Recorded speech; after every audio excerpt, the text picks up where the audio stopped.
In this presentation we have the Gabriel Nibiru star that's coming in towards the Earth and has been known to the astronomers since 1841 via a shift in the orbits of the outer planets.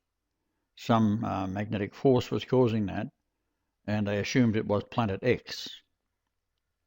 We find, however, that the position that Gabriel Nibiru is going to take up is identified by the other 9 planets, and we see an attempt to remove that from the knowledge of the Earth when the astronomers removed Pluto as being a star, reducing it from 9 to 8, and now we've got Nibiru coming in. We'll bring it back up to 9, but Pluto, of course, is still there, which is 10 in total. So we see why, once we go through the slide, they did that. Blatantly obvious.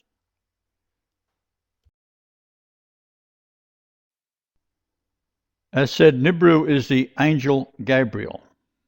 It was photographed by the infrared imaging satellite on October the 21st, 2003. There are other reports, however, 50 years ago of very clear photographs of the iron star coming in. The wings are iron atoms given off by the powerful magnetic field. It is molten iron. The planet is portrayed in an ancient Annunaki mural in Babylon, where the 10 planets plus the Sun and Moon, total 12, are depicted. We see from top left reading to the right Neptune, Venus and Pluto, and you'll see the position distances from the Sun in the centre, which indicate that Mercury is in its right position, Venus is slightly further out, the Earth and Moon slightly further out. Then we have Nibiru, then Mars, and we have Saturn, of course, Jupiter and Uranus, all marked out clearly there.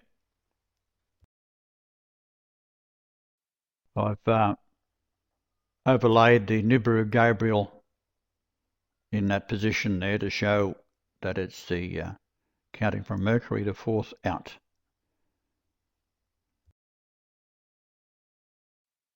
Here's the actual photograph taken on the 21st of October 2003.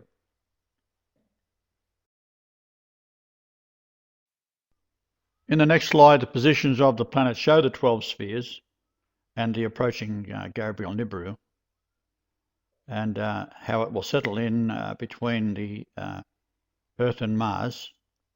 And it has its own planetary system.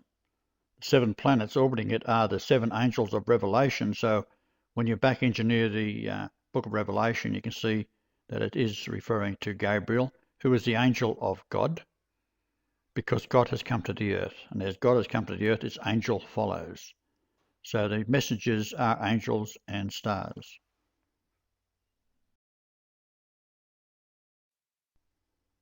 As said, Nibiru is the angel Gabriel. It was photographed by the infrared imaging satellite on October the 21st, 2003. There are other reports, however, 50 years ago of very clear photographs of the iron star coming in. The wings are iron atoms given off by the powerful magnetic field. It is molten iron.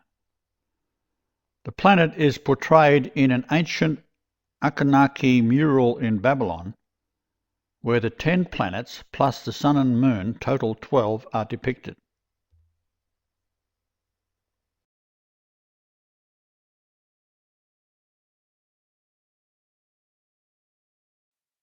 We see from top left reading to the right Neptune, Venus and Pluto, and you'll see the position distances from the Sun in the centre, which indicate that Mercury is in its right position, Venus is slightly further out, the Earth and Moon slightly further out.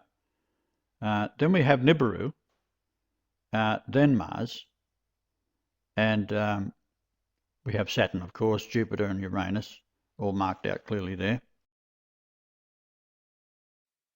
Now, This is the principal reason why NASA built the Space Hubble, which immediately confirmed or rediscovered Planet X.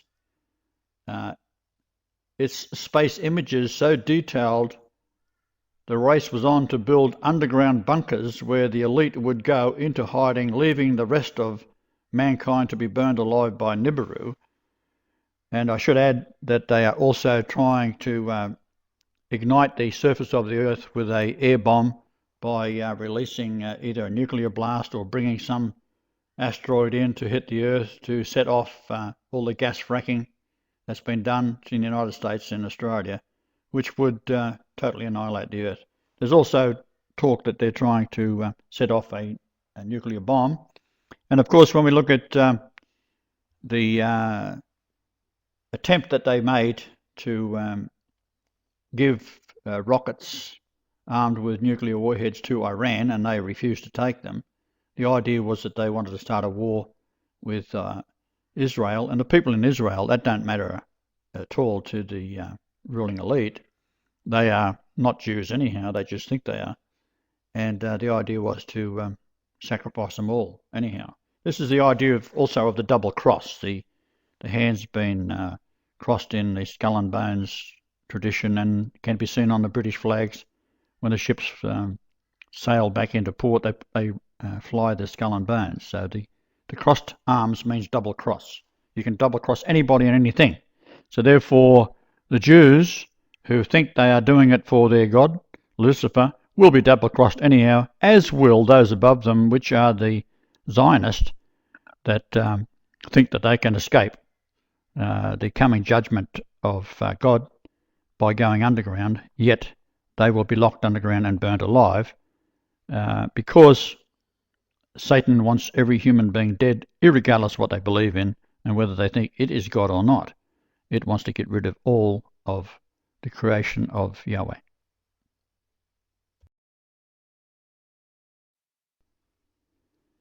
So what the government's failed to comprehend fully, that creation is all to do with numbers.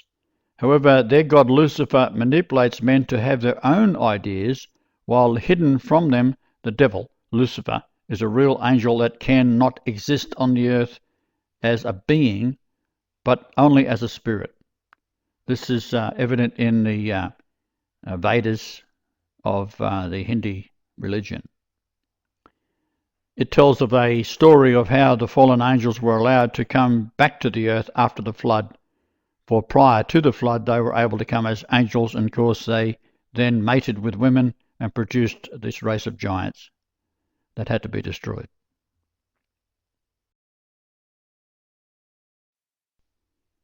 So the angels were placed on the earth in human form as helps for mankind to educate man to realize man was created in the image of God, Asherah, Yahweh.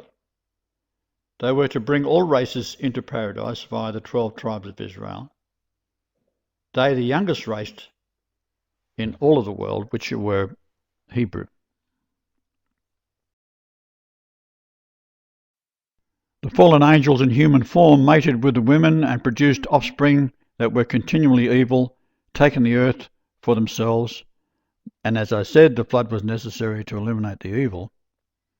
And when we go into the Hindu text, it shows that the raven flew off the ark and landed in Sri Lanka, Colombo.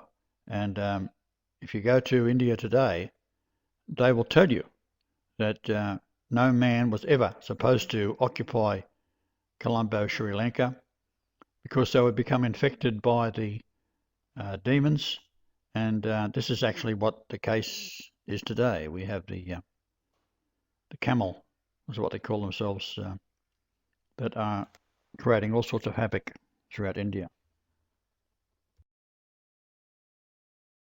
So with the return of Nibiru Gabriel after an absence of 3,600 plus years, it arrives back and will take up the orbital position, fulfilling the prophecy of the book of Revelation, being a manifestation of the angel of God, Gabriel, bringing 7 angels, which are planets that will restore the earth to paradise. This is the pouring out of the 7 vials of the 7 angels, book of Revelation. All things are prophecy or prophetic, proven by the numbers of creation. The planets are drawn northward towards the Milky Way galaxy equatorial line at 69,000 kilometres per hour. This causes the planets to orbit and rotate on their axes. Now, Nibiru Gabriel with its 7 planets is a molten iron, highly magnetic miniature sun. So it will have to fall into a position where it will remain influencing the Earth, because this is where creation is, where all life is. And these are related to the planets via their position in an angular degree from the sun itself. So we are trailing behind the sun. Ancient legends tell of flying people who arrived amidst fire and thundering noise. If ancient astronauts did land here, what effect would they have had upon early Earthmen? Perhaps they were worshipped, feared, loved. Perhaps they brought gifts, a new world of knowledge. If we accept the premise that beings from another civilization visited here ages ago, then some of the mysteries of our past take on a new and startling light. The world is a storehouse, an archive of unexplained phenomena. Gigantic creations, in effigy of what? To appease or acclaim whom? Early stone carvers left silent records for their descendants. Folk legend surrounds their origin. Strange stories of gods who appeared riding across the skies in flaming chariots of light. Whole civilizations were structured around these gods. Civilizations which at one time flourished and then mysteriously disappeared. Only stone relics survive to give mute testimony to their time. Their true history has been the cause of much scientific inquiry and romantic speculation. Teotihuacan lies on a broad, flat plain curtained by mountains in central Mexico. It was once the center of the highly advanced Aztec Empire. When the Spaniards arrived in the early 16th century, they found an established society of artisans and intellectuals. The name Teotihuacan means where the gods reside. And the city of the gods is dominated by the Pyramid of the Sun. It is 216 feet high and forms a small mountain weighing 2.5 million tons. Archaeology seeks answers to questions about man's past by digging through what he has left behind. Here they uncovered a chain of riddles which stretches across the expanse of modern Mexico. A mile to the south is the Temple of Quetzalcoatl. Legend tells us that he was a light-skinned, bearded man who came from the stars. Supposedly, he taught men law, the arts, and the cultivation of corn.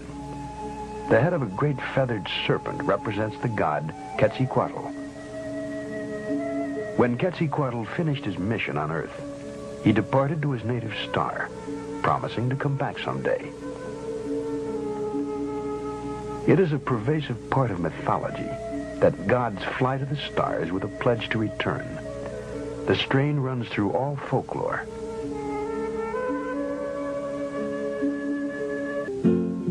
Outstanding astronomers, Mayans calendared the year by constructing a central pyramid with 365 steps.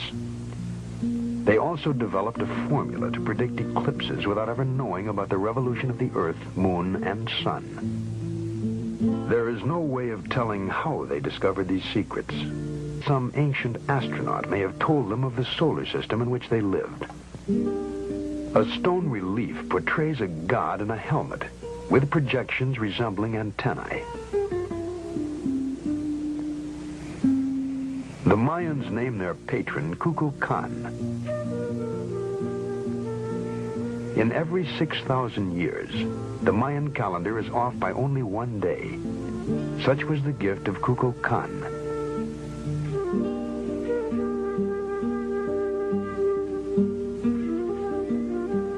Kukulkan supposedly came from the stars and returned to them. leaving the Mayans to build observatories to search the heavens for him.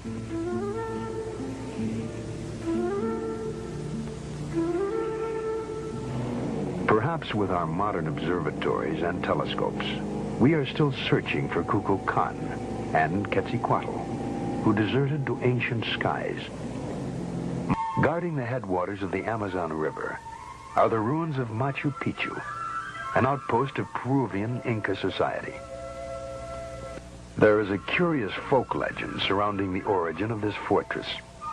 It is said to have been built by a divine race of light-skinned, auburn-haired descendants of the god Viracochus, who arrived in a flaming chariot.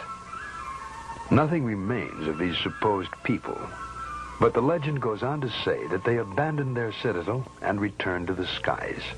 They left only the ruins of their mountaintop city for us to wonder at. As long as 6,000 years ago, another remarkable civilization evolved. Its people were the Sumerians, who had an extraordinarily advanced culture. Their list of first just almost sounds like a whole list of our whole society. They had the first bicameral Congress, they had the first writing, they had the first school systems, and you just go on and on and on. So you have to ask, well, where did all this come from?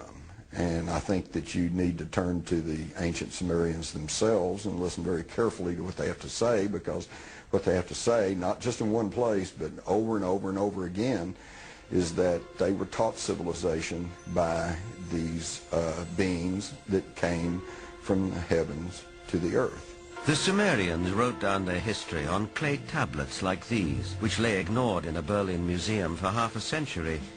This Sumerian cylinder seal from a Berlin museum is astonishing for several reasons. First, it depicts our solar system with the sun at the center and the planets arrayed around it, a fact not known to European science till around 300 years ago. And amazingly, there's another planet, which the Sumerians called Nibiru, and believed that it was from where the Anunnaki, or celestial giants, came from. The surviving historical records of the Sumerians reveal the story of an intruder planet, Nibiru, which appeared out of deep space, returning to Earth's neighborhood once each 3,600 years. In ancient Mesopotamia, the secrets of astronomy and other celestial knowledge are kept carefully guarded, studied behind closed doors by an exclusive society of priest astronomers. Cylinder seals like these are the only surviving record of these carefully guarded secrets. This clay tablet carries the print of a cylinder seal about 4,500 years old. It depicts the god Enlil granting the plow to humankind, ushering in the age of modern agriculture. In our ancient past, there were advanced beings referred to as the Anunnaki, translated, those who from heaven to earth came. The idea that there was in our solar system a race of intelligent beings far older than us who are now gone would certainly force us to rethink lots of questions, including the question of human origins. Where did we come from? Could we be the products of genetic engineering?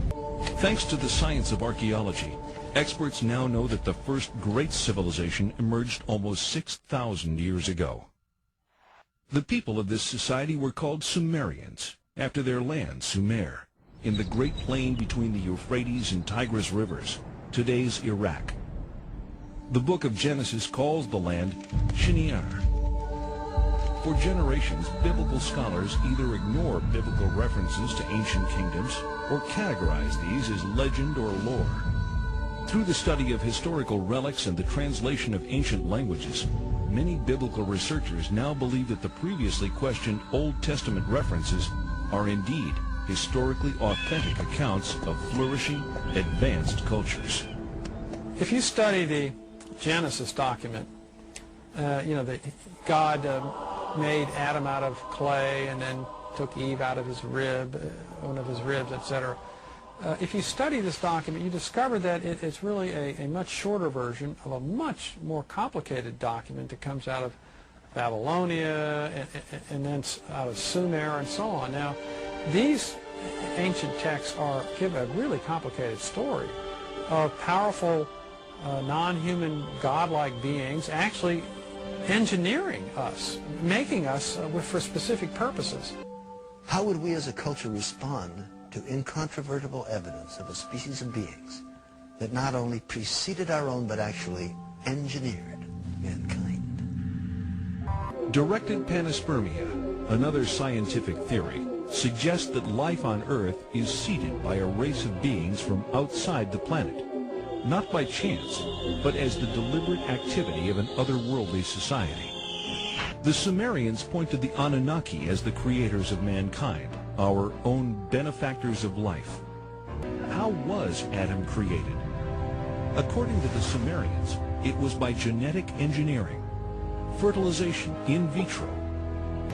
But why? Sumerian documentation suggests the Anunnaki create humanity to assist in mining African gold. Now, what if it were the case that there were creatures both technologically more advanced than us, older than us in terms of their civilization, and maybe even more intelligent than us, and more spiritually advanced, if we could imagine that? Then would this cause the creation story to collapse and leaving, literally billions of people on the planet totally confused about the meaning of life?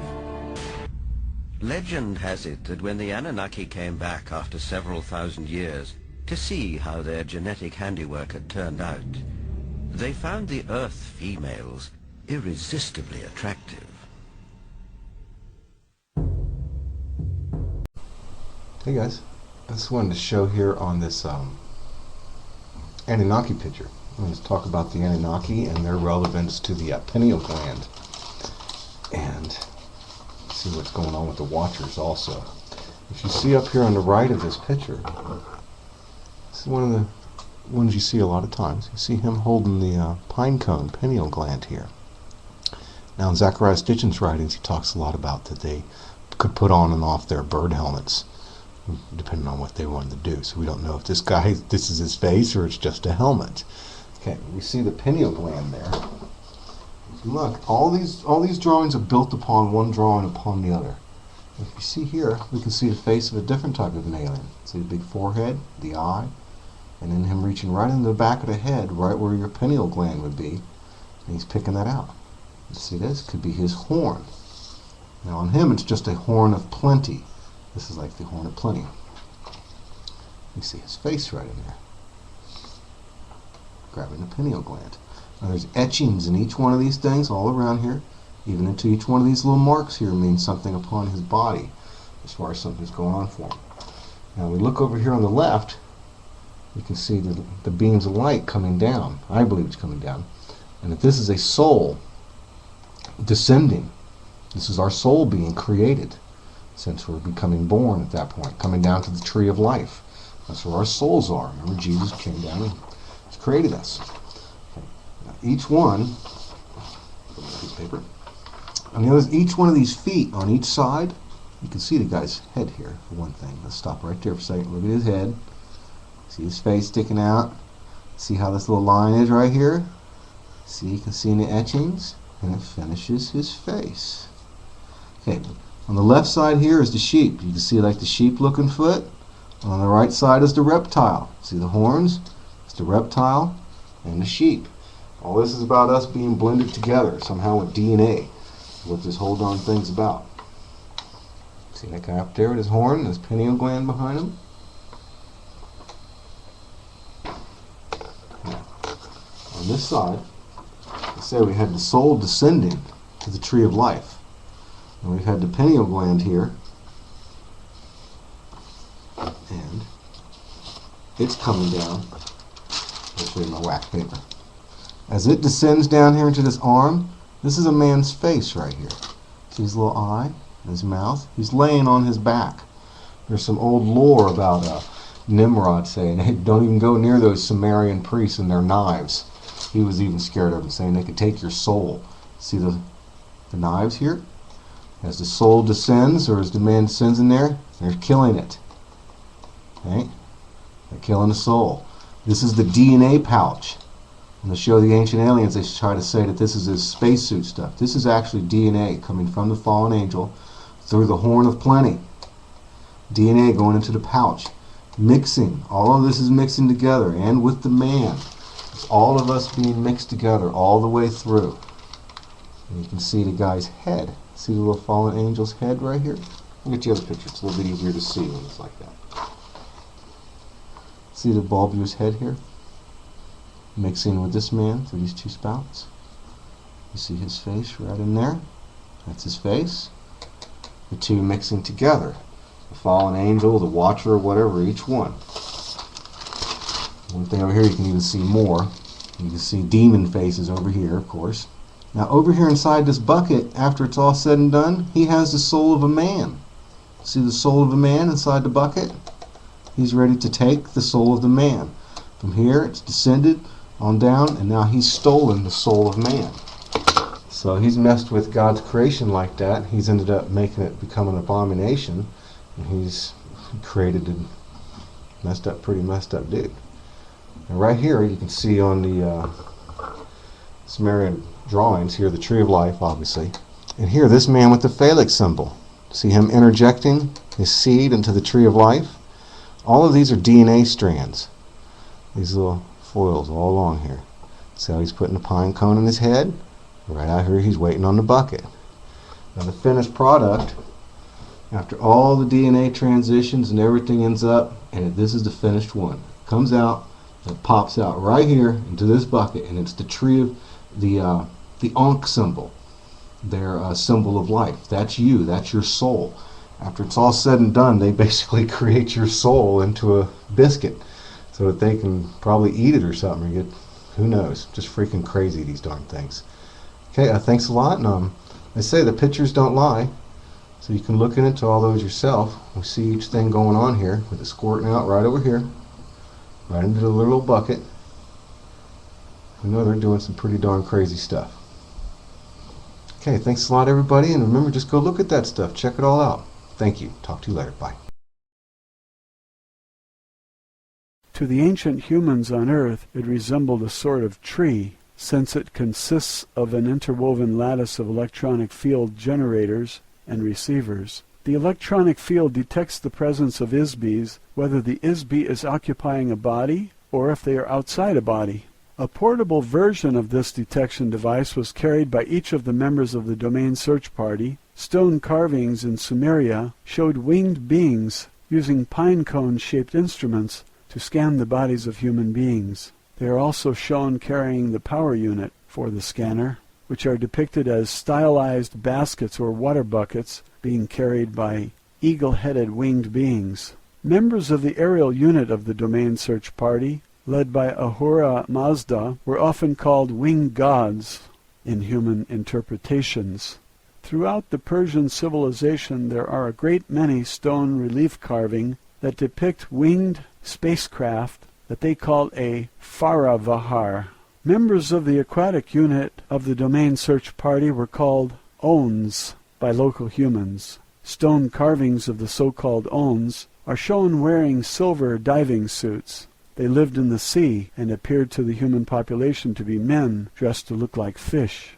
Some members of the Lost Battalion were found in the oceans inhabiting the bodies of dolphins or whales. On land, the Domain Search Party members were referred to as Anunnaki by the Sumerians and Nephilim in the Bible. Of course, their true mission and activities were never disclosed to Homo sapiens. Their activities have been purposely disguised. Therefore, the human stories and legends about the Anunnaki and the other members of the Domain Search Party have not been understood and were badly misinterpreted. In the absence of complete and accurate data, anyone observing a phenomenon will assume or hypothesize explanations in an attempt to make sense of the data.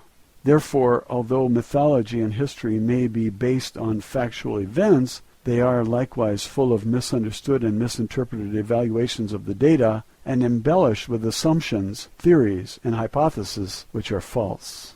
The space unit of the Domain Expeditionary Force are shown flying in a winged disk. This is an allusion to the spiritual power of the ISBs, as well as to the spacecraft used by the Domain Search Party. The commander of the Lost Battalion, as Cyrus II, was an ISB who was regarded as a messiah on Earth by both the Jews and the Muslims. In less than 50 years he established a highly ethical and humanitarian philosophy which pervaded all of Western civilization. His territorial conquests, organization of people, and monumental building projects were unprecedented before or since. Such sweeping accomplishments in a short period of time could only have been achieved by a leader and a team of trained officers, pilots, engineers, and crew members of a unit of the domain acting as a team who had been trained and worked together for thousands of years. Although we have discovered the location of many of the ISBs in the Lost Battalion, the domain has been unable to restore their memory and return them to active duty as yet. Of course, we cannot transport ISBs who are inhabiting biological bodies to the space stations of the domain since there is no oxygen in our spacecraft. Also, we do not maintain life support facilities for biological entities there. Our only hope has been to locate and rekindle the awareness, memory, and identity of the ISBs of the Lost Battalion. One day they will be capable of rejoining us. 200 BCE. The last remnant of the old empire, pyramid civilization, is at Teotihuacan. The Aztec name means place of the gods, or where the men were transformed into gods. Like the astronomical configuration of the Giza pyramids in Egypt, the entire complex is a precise scale model of the solar system that accurately reflects the orbital distances of the inner planets, the asteroid belt, Jupiter, Saturn, Uranus, Neptune, and Pluto. Since the planet Uranus had only been discovered with the modern Earth telescopes in 1787, and Pluto not until 1930, it is apparent that the builders had information from other sources. A common element of the pyramid civilizations around the Earth is the constant use of the image of the snake, dragon, or serpent. This is because the beings who planted these civilizations here want to create an illusion that the gods are reptilian. This is also part of an illusion designed to perpetuate amnesia. The beings who placed false civilizations on Earth are ISBs just like you. Many of the biological bodies inhabited by ISBs in the old empire are very similar in appearance to the bodies on Earth. The gods are not reptiles, although they often behave like snakes. 1034 to 1124 AD. The entire Arab world was enslaved by one man, Hassan ibn al-Sabah, the old man of the mountain. He established the Hashashin, who operated apart Mohammedanism, which controlled by terror and fear much of India, Asia Minor, and most of the Mediterranean basin. They became a priesthood that used an extremely effective mind control mechanism, an extortion tool that enabled the assassins to control the civilized world for several hundred years. Their method was simple. Young men were kidnapped and knocked unconscious with hashish. They were taken to a garden filled with beautiful black-eyed houris, in a harem decorated with rivers of milk and honey. The young men were told that they were in paradise.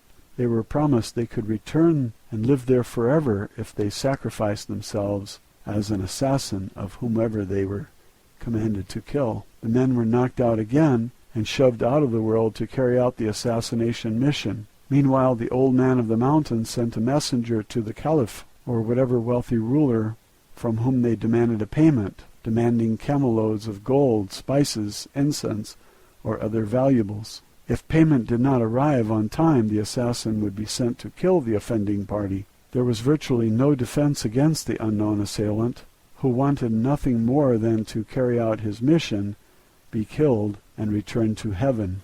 This is a very crude example of how simple and effective a brainwashing and mind control operation can be when it is used skillfully and forcefully. It is a small-scale demonstration of how the amnesia mind control operation is used against the entire ISB population of Earth by the old empire. 1119 AD, the Knights Templar was established as a Christian military unit after the First Crusade, but quickly transformed into the basis for the international banking system to accumulate money to conduct the agenda of operatives for vestiges of the old empire on Earth. 1135 to 1230 AD, the Domain Expeditionary Force completed the annihilation of the remaining remnants of the old empire space fleet operating in the solar system around Earth. Unfortunately, their long-established thought control operation remains largely intact. 1307 A.D., the Knights Templar was disbanded by King Philip IV of France,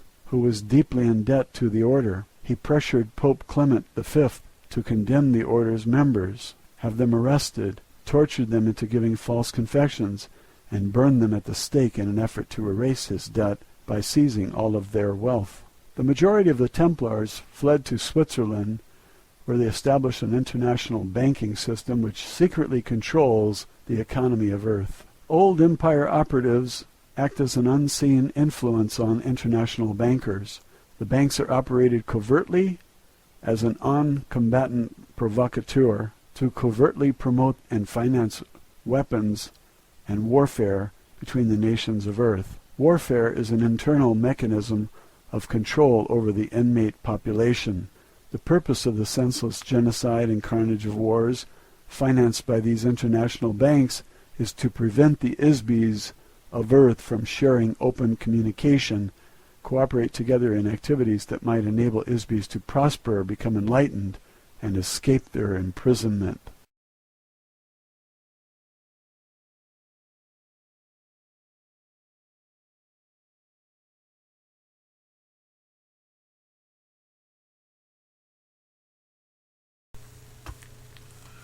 Over our recent years in history, we've had a lot of people come out with things in order to make money on books and things like this that clearly have not done the research, or if they have done the research, they have intentionally misled the public in order to either, one, serve the agenda of some higher power that wants to push whatever it is that they're selling for some reason, or two, they've done it to, because people generally like drama. They like drama, and there may be some reason why they are pushing these particular issues.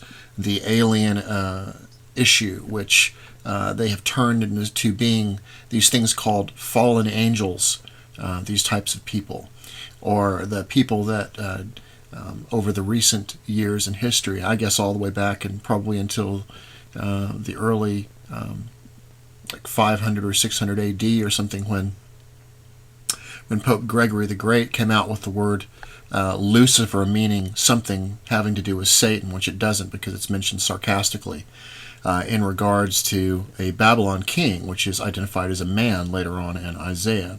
And since Lucifer is only mentioned one time in the Bible, it cannot mean anything associated to Satan. And these types of things have happened over history. The things that we're going to talk about today is the name Nephilim, and what it really means and where it comes from, because now we have people associating Nephilim to reptilians. Reptilians was pretty much promoted by David Icke and people like that, and it's turned into this huge thing, and now Nephilim means reptilians, it means fallen angels, it means any alien that you see in the sky. You see some of these people that say all aliens are demons and stuff like that. These are the crazies that are out there that don't want to spend any time doing any research at all, but they want to make up these fabulous stories because they promote drama, and people just like drama. So we're going to talk about the word Nephilim today, but before we begin, we're going to take a look at this right here, which is called Strong's Concordance. And it's very important because what it does is it goes into the Bible and tells you what particular words mean.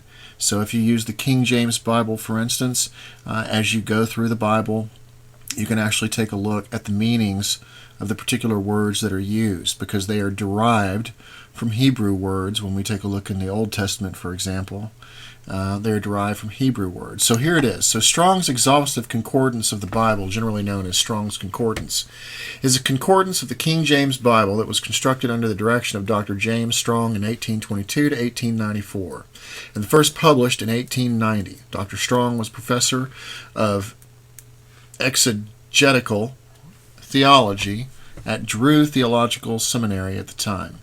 It is an exhaustive cross-reference of every word in the King James Bible back to the word in the original text. Unlike other Bible reference books, the purpose of Strong's Concordance is not to provide content or commentary about the Bible, but to provide an index to the Bible. This allows readers to find words where they appear in the Bible. This index allows the student of the Bible to re-find a phrase or passage previously studied.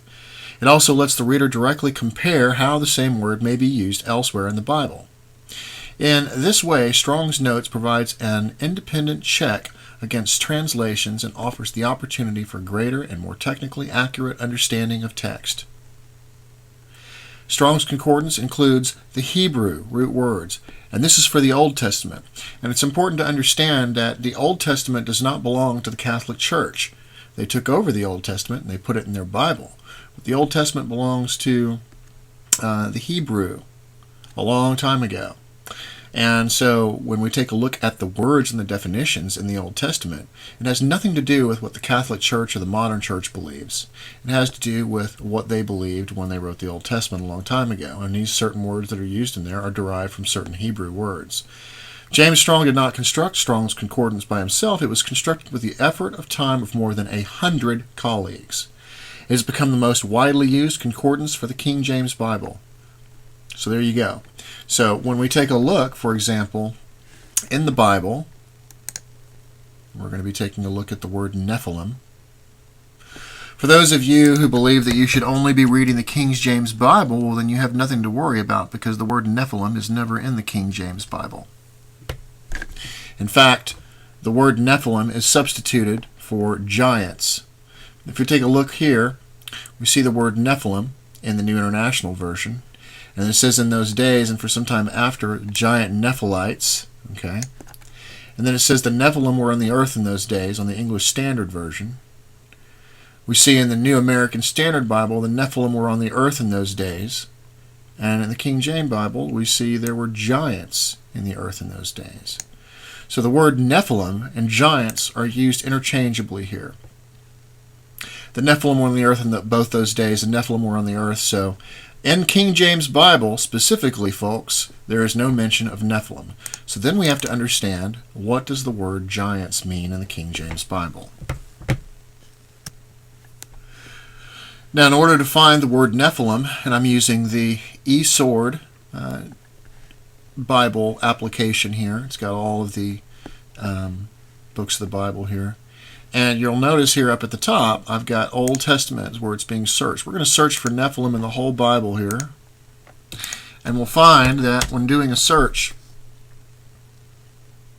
it's only in two places. Those two places are both in the Old Testament. So let's take a look here at Genesis 6:4.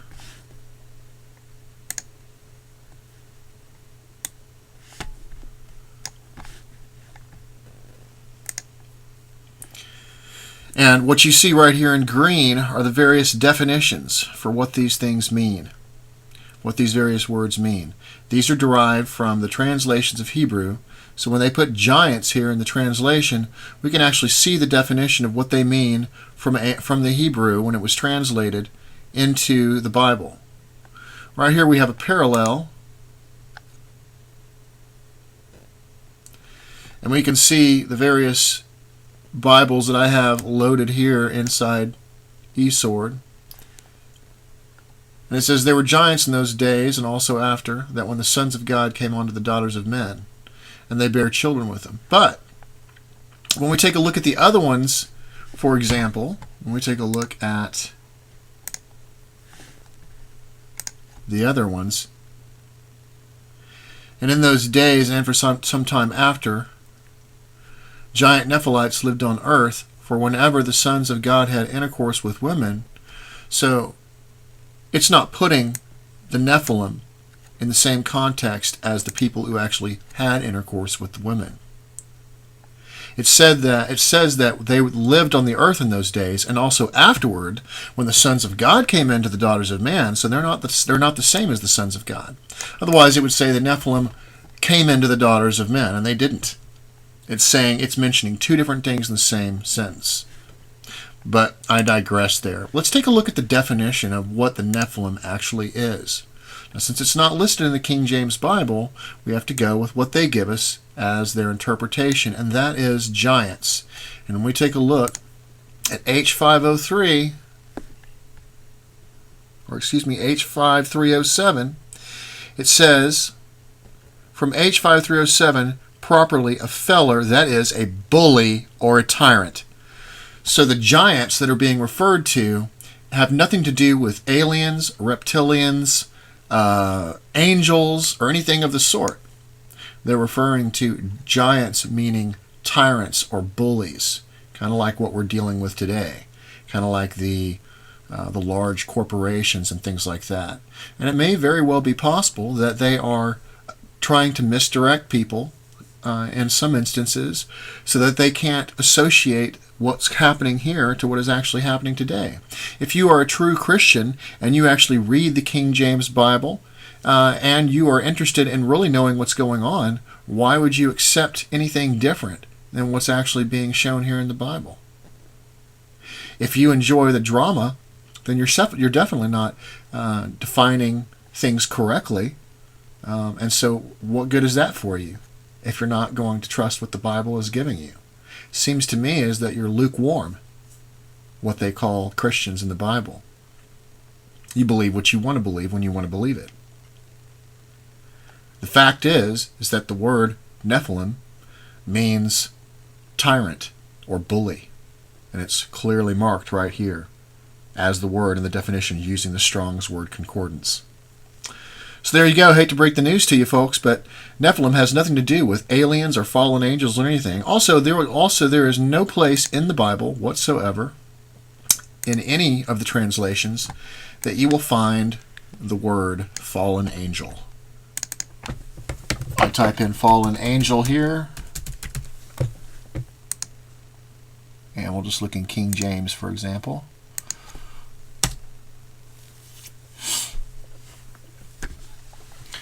We have in Revelation 14:8, and there followed another angel saying, Babylon is fallen. That's the only place in the whole Bible we have fallen angel, in the King James Bible. So all these are made-up terms. The fact that Nephilim are aliens or reptilians or alien greys. And by the way, if they were alien greys are smaller than the average person, so they can't be giants anyway. So even if you want to objectify it into some kind of materialistic type of thing and try to turn them into something that they're not, it still doesn't make sense because it's not logical. Well, as far as the book of Enoch goes, there's no place in the book of Enoch that it mentions Nephilim. It mentions watchers, but that, just like Lucifer, you can't just all of a sudden take that and associate it to something in the book of Enoch either. So all of this is made up crap, folks. And if you are a real and true Christian, you would follow what's in the Bible and follow the definitions in the Bible and not follow the hype. You guys take care. I'll talk to you soon.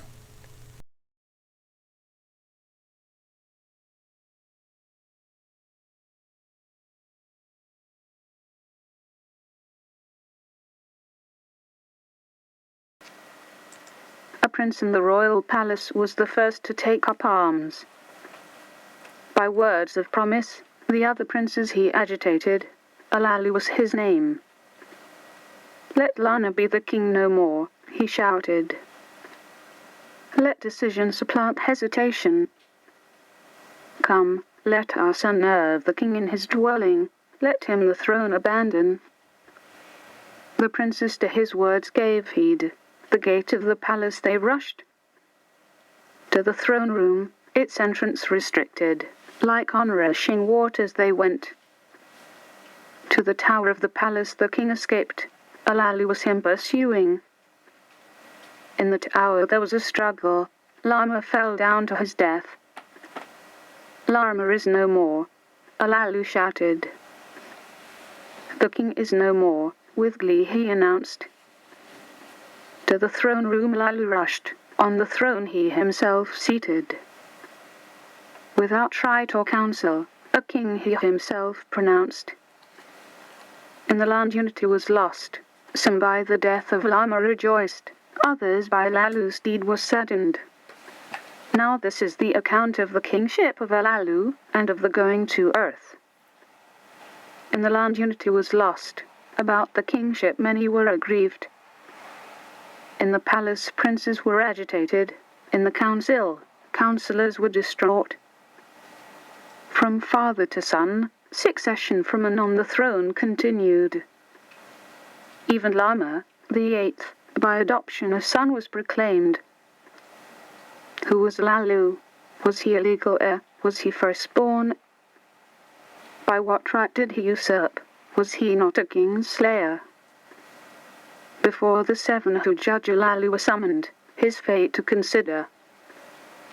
Before the seven who judge, Alalu spread his pleas. Though neither legal heir nor a son firstborn, of royal seed indeed he was. A Vanshagala might ascended, before the judges he claimed. By a concubine, my ancestor was to him born. Alam was his name. By the count of Shars, Alam was the firstborn. The throne to him belonged.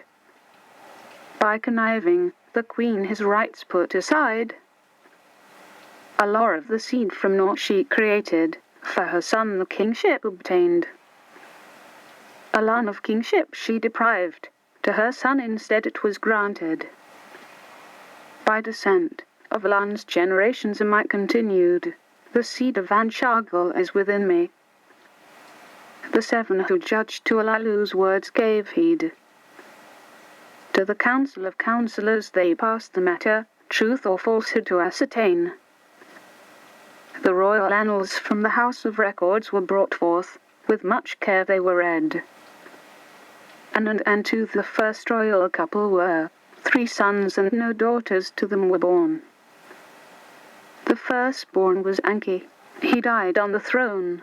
He had no offspring. The middle son in his stead the throne ascended, Anub was his name. And Shagal was his firstborn. The throne he ascended.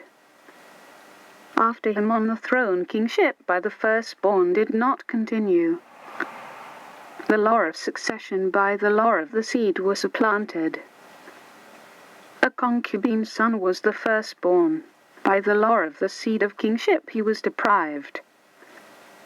The kingship instead to Kishagal's son was granted. Her being a half-sister of the king was the reason. Of the concubine's son, the firstborn, the annals made no record. Of him I am descended. Alalu to the councillors cried out. Is Chatty Dad 1 here coming at you? Well, NASA and JPL has given FEMA and DHS a wonderful little tool. And it's all to find victims in an earthquake situation. It's called Finder. And it can detect a human heartbeat. It can differentiate between an animal or human or something else. This is the little box here. There's a man over here with a control pad. And it'll find you. Okay? There is no hiding anymore from these guys. You can find this guy down in this hole under this concrete. They participated, and it's help from satellites above too. They participated in the shake-up event. They used it in the tornado situation. And they are going to find you if you have a heartbeat. Like I say, there was hope with the FLIR camera, which detects heat. There was hope there with the Mylar. You could protect yourself with Mylar, and it could not see through it. And this, I don't know what we can do about this. Here's an article from Homeland Security. Detecting heartbeats in rubble. DHS and NASA team up to save victims of disasters. This is a little tool that they can use for several different things.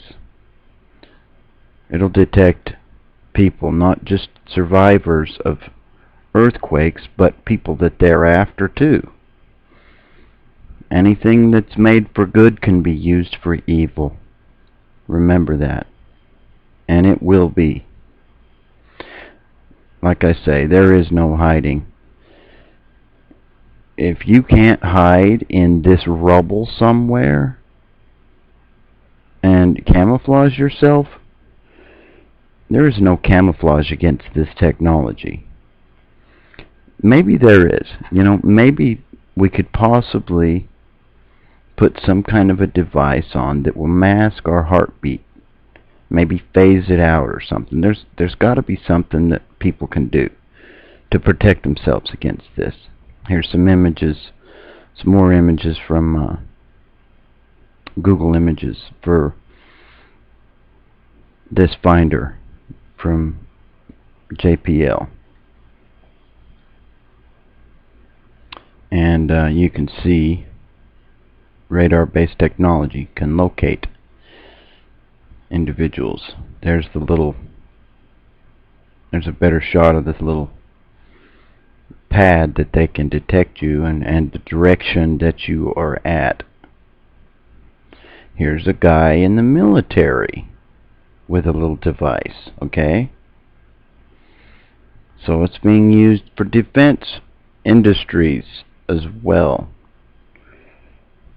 Make no mistake. This is right here. I don't know if you can read it, but it's, JPL scientists participate in shakeout event. JPL NASA investigates. They are checking things out. They can detect you. Like I say, there is no more running from these things. This is the article on the shakeout.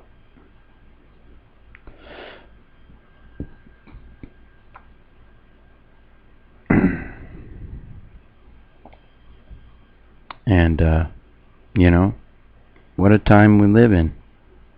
I mean, this is great for finding victims of earthquakes and tornadoes and hurricanes. That's excellent that they can help people out and find people and do this. But as you see, they've already got it in the defense, in the military usage. And that they're gonna. And they spent billions of dollars with this thing. They're going to use it for defense, absolutely. So, I don't know how one could go about tricking this thing if the bad guys get a hold of it and are trying to get you. Say, for instance, the Russians got a hold of this equipment. It's out there now. They've got to have this technology too, or they will soon have it now. Now that these guys have come out and sounded off their trumpet, that everybody else is going to have it too. So, welcome to the new world. I hope everyone's well and having a good day. Like I said, there ain't no more hiding anymore in any of this stuff. If you can't hide in that, and this guy's down underneath this, in this hole, and they friggin' found him with that concrete cut out of it. This is the Homeland Security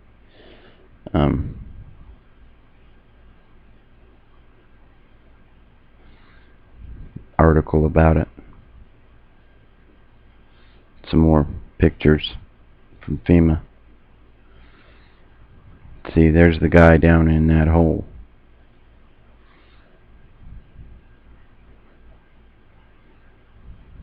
I don't know what the range is on it actually, but it's got a pretty good little range.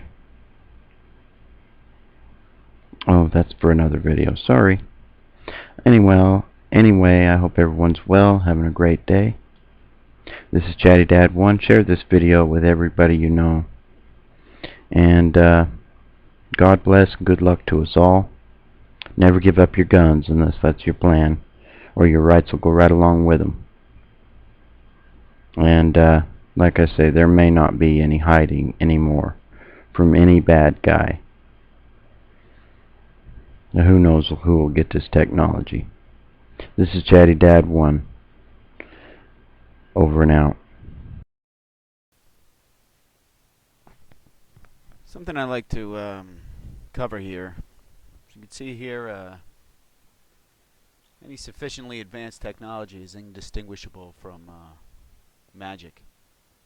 Now, that same quote was used by the actor in the Thor movie, where he said the technology and magic, they can't tell the difference. So, now you got this theory of these reptiles and these shapeshifters and stuff. So, you might have to really begin to consider, is this just a really advanced form of technology? And is there anything from the ancient past that can kind of confirm or deny or kind of help us point us in the right direction as to whether or not, these shape-shifting things actually do exist? Now, there's one particular area in the Emerald Tablets of Thoth, which some people think Thoth is Satan, and some people think he's not, whatever.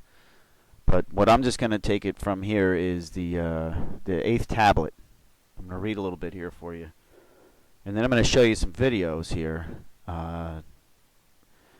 to see if we made a link. So, it goes on here in the 8th tablet. Speak I of ancient Atlantis, speak of the days of the kingdom of shadows, speak of the coming of the children of shadows. Out of the great deep were they called by the wisdom of earth men, called for the purpose of gaining great power. Far in the past, before Atlantis existed, men there were who delved into darkness, using dark magic, calling up beings from the great deep below us. Further came they into this cycle, formless were they, of another vibration, existing unseen by the children of earth men. Only through blood could they have formed being. Only through man could they live in the world. In ages past were they conquered by masters, driven below to the place whence they came. But some there were who remained, hidden in spaces and plains unknown to men. Lived they in Atlantis as shadows, but at times they appeared among men. Aye, when the blood was offered, for they came they to dwell among men. In the form of man they amongst men, but only to sight were they as are men. Serpent-headed when the glamour was lifted, but appearing to man as men among men. Crept they into the councils, taking forms that were like unto men, slaying by their arts the chiefs of the kingdoms, taking their form and ruling over man. Only by magic could they be discovered, only by sound could their faces be seen. Sought they from the kingdom of shadows to destroy man and rule in his place. Now, if you go back there and you say, only by magic could they be discovered, how about only by advanced technology could they be discovered? Could they be seen with technology? Serpent-headed, and serpents got tongues. And it also says, slaying by their arts the chiefs of the kingdoms. Now, take a look at a picture here. Last year, John Kerry showed up. Look at his face. This is January 24th, 2012. Okay? He's beaten. There's some bubble on his eye. And they're trying to say he was playing a friendly hockey game. This 6'8" dude who probably doesn't even know how to hold a hockey stick. Okay? And look at him. He's bloody and battered and beaten. Or was he slain and taken over? Because if you look at the Kerry nowadays, he doesn't seem to have many wrinkles on his face, so I don't know if it's collagen or what. But we're just going along this theory. Now take a look at this girl here. This is by the Pope, Ratzinger, during his internet praise the internet speech. Now look at her tongue. You see how it goes up and underneath? See right here, underneath the lip? See how big that sucker is? Okay? Now we're going to go over here and take a look at the Senate confirmation hearings, which was like January 2013. Look at Kerry here. Look at his tongue. Now, if you notice that tongue goes. And sometimes it's a tongue that actually does pop out. Other times, this is a thing that shoots out underneath his lip, and it it's so fast. I got to slow it down here. I'll put all the original clips that you guys can watch down here. But in this, he's talking about his New World Order and all this other stuff. The New World Order, in my opinion, if this reptilian theory is correct, are these ancient beings from the kingdom of shadows that have come and taken over men. That they've taken over their bodies, and they are now ruling in the kingdoms of men. Just as it was stated in the Bible when the devil told Christ to bow before him because he and said you can have any kingdom you want because he rules all of them. The serpent rules them all because they've taken over these cowards who have sold their souls. So wherever the real John Kerry may or may not be, I don't know, but this theory seems pretty logical, and it almost seems as though these people are bent on the destruction of mankind. They cloak themselves behind all types of different fads and rages and movements. Right now they're cloaking themselves behind the civil rights movement, the gay movement, so they're hiding behind the gays and the blacks and the Jews. They like to hide behind the Jews. They always have a victim mentality, and they lie their ass off. And when they're confronted with the lie, they get angry very fast. They won't have a logical conversation with anybody because it doesn't process in their reptilian brain. They're savages, and that's who runs this country, in my book, in this theory. Now, to further prove this point a little more, John Kerry donned his beaten, battered face at the White House during the Boston Bruins Stanley Cup ceremony. Now, I did a video a while back about the Boston Bruins logo. So if you look at it right here, it's got the symbol in the back, and then the B. The B is a 13. There's a 1 and a 3 there in that B. Lowercase b can look like a 6 and a 9. So now this symbol in the back here is quite interesting because it could be a satanic symbol because it's used very often. And you could see it here at St. Peter's Basilica. Now, basilica is very close to the word basilisk, which is a serpent monster.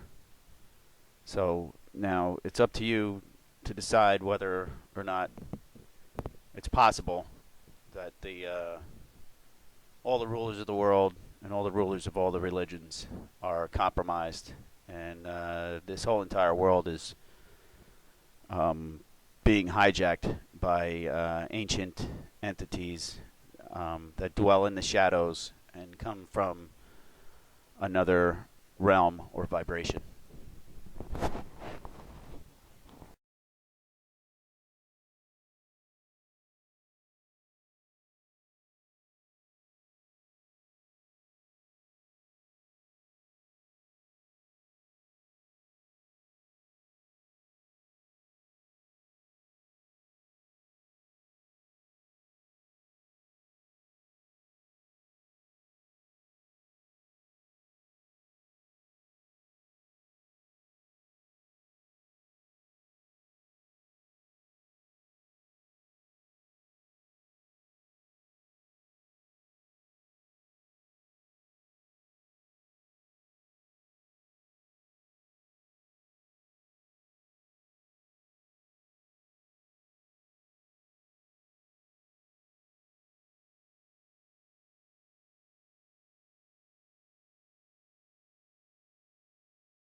I gave this worm too much acid.